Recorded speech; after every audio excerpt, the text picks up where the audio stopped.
اللہ الرحمن الرحیم۔ حضرات گرامی، نماز عظیم بڑی عبادت ہے، وہ بھی نماز سب سے بڑے انسان نبیوں کے بعد ابو بکر صدیق کی نماز کا کیا پوچھنا۔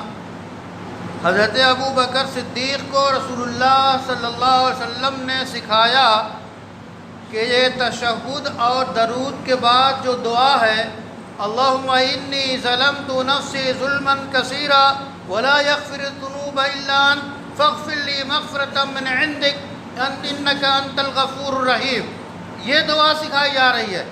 عمل اتنا بڑا، نماز جیسا عمل، اور اس کے بعد دعا کیا سکھائی جا رہی ہے؟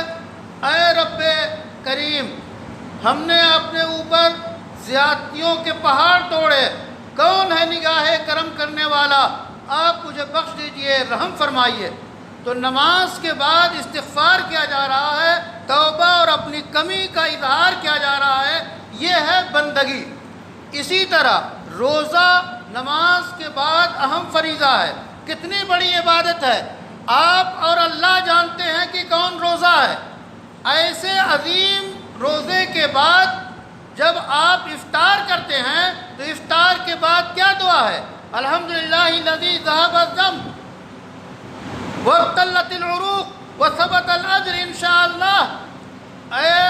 شکر اللہ تعالیٰ کا کہ پیاس بجھ گئی، تر و تازگی آ گئی، اور امید کے اجر کے مستحق ہو گئے۔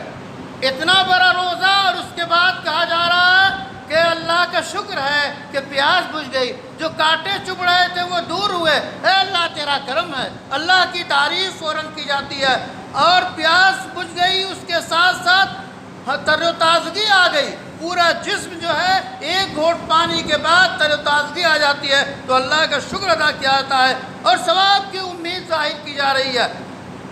حاصل کلام یہ کہ رمضان کے آخری ایام گزر رہے ہیں، ہم نے جو روزے رکھے، جو تراویح پڑھی، جو تلاوتیں کی، ایسا نہ ہو کہ ہم ان کو بہت بڑا عمل سمجھ رہے ہوں۔